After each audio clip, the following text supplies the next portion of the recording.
the Savage Nation. Congresswoman, thank you for being on the Savage Nation. It's wonderful to be with such a terrific talk show host. Thank you for letting me be on today. I have a question for you. You went on a fellow show on CNN yesterday who, tried to debase the Tea Party movement when it just began. He sneered at you yesterday, and he said, "What do you mean $200 million a day to go to India?" And he said, "Where do you get that data from?" Well, you got it from where we all got it from, the Indian government itself. Isn't that correct? Yeah, that's right. It's the same material that's been out in the press that everyone's been reading, and I almost wondered if the White House was monitoring it and trying to feed questions to Anderson Cooper. He couldn't do enough to protect the president, and yet here the president has a fleet of battleships. He has at least 40 jumbo planes.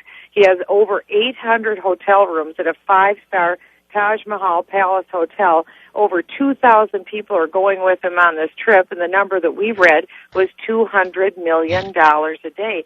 I mean, for heaven's sakes, if it's that kind of a complicated problem, use video conferencing. Yeah, why go there? The man gives a speech, the president, saying that he understands that the people said cut back on spending and he's sensitive to it. Why not just cancel the trip? Not only is it an abomination financially, but it's actually, if it's such a high security risk, why go? What's this all about, Congresswoman? Well, right, because the thing is, we don't want our president to be put in a place where there's going to be a terrible danger for him, and no one begrudges him a security detail. That's not it. But we have never seen this level of excess before. Flying personal chefs all over, personal chefs going with him on this trip. We've just never seen this kind of excess. This even exceeds, and this is Obama's trip to Spain this summer, and all the vacations, one after another. No, it's an embarrassment, and I don't understand how the Democrats don't see the embarrassment. 34 warships to India, removing coconuts from trees on his path. Did you read the latest report, Congresswoman? The U.S. military is going to build a kilometer-long bomb-proof tunnel so Obama can go to the Gandhi Museum. This is crazy. Oh, and $200 million a day is astounding. I have a question for you, Congresswoman Bachmann, and that's this. Do you remember when you first appeared on this show, The Savage Nation, and you said to my audience that you were the number one target of Nancy Pelosi? Do you remember that interview? I do. I do. You know, I actually thought that they might, because Pelosi went after you tooth and fang. And take a guess who's laughing now. It looks like she's going back to cannoli making and you're going to Congress. Well, it isn't for lack of trying, because, Michael, my opponent was the best-funded challenger in the country. And we had President Obama, Vice President Biden, Speaker Pelosi, President Clinton twice, all sorts of Democrat luminaries. All of them came in to our state and campaigned against me. I don't know if anyone had that kind of firepower aimed against them, and we prevailed, and I'm thrilled that we prevailed. And now Speaker Pelosi may be on her way home to San Francisco. But, Congresswoman, I want to remind my audience that they helped. Didn't they send some funds in the beginning? And I just want to thank them, because I know many of the listeners probably heard that show. They knew you were the underdog. They knew Pelosi had targeted you, and they knew they were doing it because you were such a firebrand, true Tea Party, right-wing conservative, if you can use all those terms. I'm not ashamed to use them, and forgive me if you are, but the fact is that I think my audience came to bat for you, didn't they? They absolutely did, and not only did they come to bat for me, you came to bat for me. And I can't thank you, and I can't thank your generous audience enough for what they did. They made all the difference in the world very early on, exactly when I needed the help, because the Democrats started running TV ads against me in July. That's how bad this was. And if I wouldn't have had that help from you and your audience early on to let Speaker Pelosi know that I'm in this for real, and I'm going to take her on at every level, I don't know that we would have been able to prevail, because money coming in later wouldn't have helped. I needed it exactly when your listener sent it. They're extremely generous, and I can't thank them enough. Right, and that's really the reason I asked you in the midst of this busy schedule to come on the show. The people really needed to hear that from you, because they don't have any people who say thank you to them, but they did send money, and they love an underdog, and we're so happy that you beat the biggest odds, truthfully. And we wish you the best of luck in your struggles. I mean, the big struggle now for all of us who voted for people such as yourself, Congresswoman Bachmann, and for the others, is whether or not the Republicans are going to, kind of just, let's say, mollify the base while, ruling to the center. That's what I'm afraid of, is that they're going to do gestures and symbols, mollify the Tea Party base without taking any of its ideology seriously, and that's the frightening part here. Well, and let me announce to your audience right now, I threw my hat in the ring to run for leadership for exactly that reason. I want to make sure that this extraordinary movement, like nothing we have seen in modern times, that's risen up just in this last year or so, I want to make sure that that pulse actually has a seat at the leadership table. So I'm running for GOP conference chair. It's an important leadership position, and I need help. I need your listeners' help. I need to have. How do they influence that selection?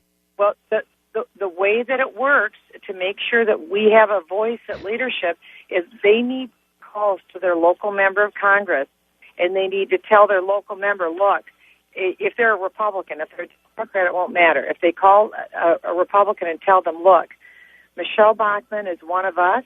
I think she's going to continue to stand for what we believe in. I want you to vote for her and put her in leadership. And I think if the members of Congress hear that message, they'll give that vote because, yes, there is a traditional establishment-based club that exists, and I frankly think we need some new blood, new ideas that represent these great people that actually gave the majority. This wasn't a Republican majority. This was a constitutional conservative majority, and I think certainly there should be at least one seat at the table for the people that did all this work. I pray to God that happens, and I hope my audience heeds your words very seriously, as I'm pretty sure many of them will. And Congresswoman Bachmann, first I want to congratulate you on winning this tremendous fight.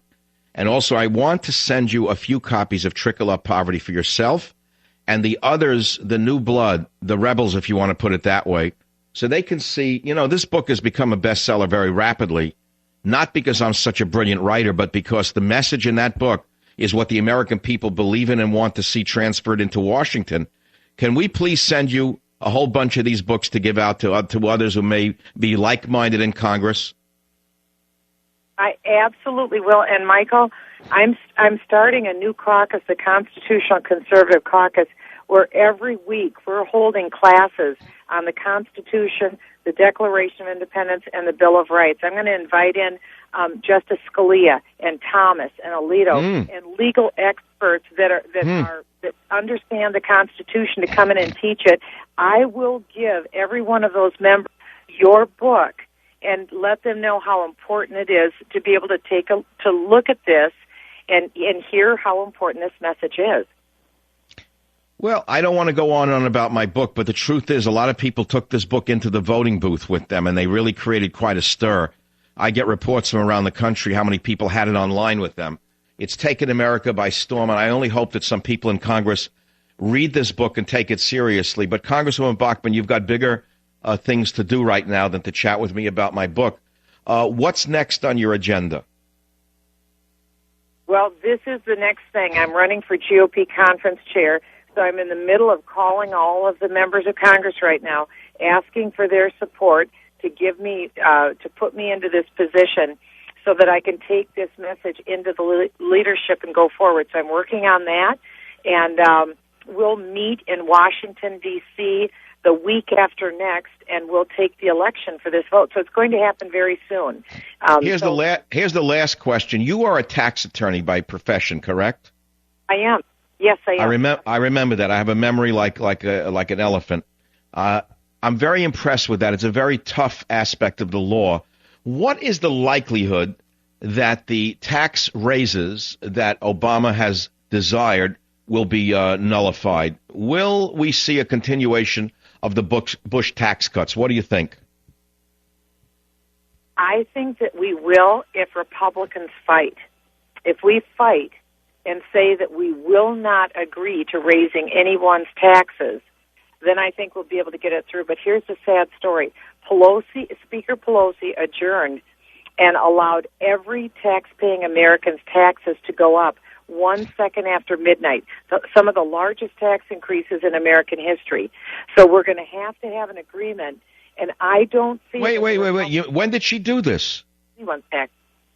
She did Congress, when she adjourned, about, what was it, a month ago, when she adjourned Congress, she adjourned knowing that every tax today is going to expire because they did not expire. Wait a minute, you mean that she adjourned a month ago knowing that they were going to lose? You think she knew?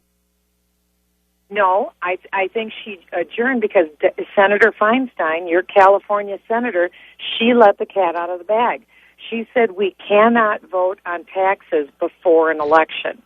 So she told really all Americans that they were gutless and unwilling to take this vote because they knew the Speaker Pelosi thought they'd come back, she would still have the gavel, and she thought then they would raise taxes. Now, after the election, she was planning to make sure that they only let a few people keep the current tax rate. Otherwise, she was going to jack everybody else's taxes up. But today, everyone's taxes in the United States are going to be jacked up. Everyone's. And what we need to do is... How do you explain to the average listener how two of the richest women in the world, or in the Congress, Nancy Pelosi and Dianne Feinstein, are in favor of increasing taxes for the rich? How does that make sense? Well, it doesn't. That's why I think they had their rear ends handed to them and they were shown to the door because the people don't want their taxes increased. That's what the tax party stood for, or the Tea Party. They stood for government not spending more money than what they take in, don't raise anyone's taxes, and act within the Constitution. That's it. That's all they stood for. So Speaker Pelosi and Senator Feinstein are completely the opposite. They want to raise people's taxes, especially people making over $200,000 a year, and of course that means small businesses, and that means massive job losses. So if you want to add to unemployment, you'd go with the current plan that Speaker Pelosi has. Well, unfortunately, like I said, the fact is every tax-paying American's taxes are scheduled to go up. Even people at the lowest income level, their taxes are going up, unless we go back into Congress and we say, no, we're going to keep the current tax rates we have now. We're going to extend them. But Barack Obama is not indicating he is going to be flexible at all and agree with the Republicans. I don't think he learned any lesson from Tuesday night. I hope he did. Oh, no, he's going to India for $200 million a day. What does that tell us? Go watch what the man does, not what he says.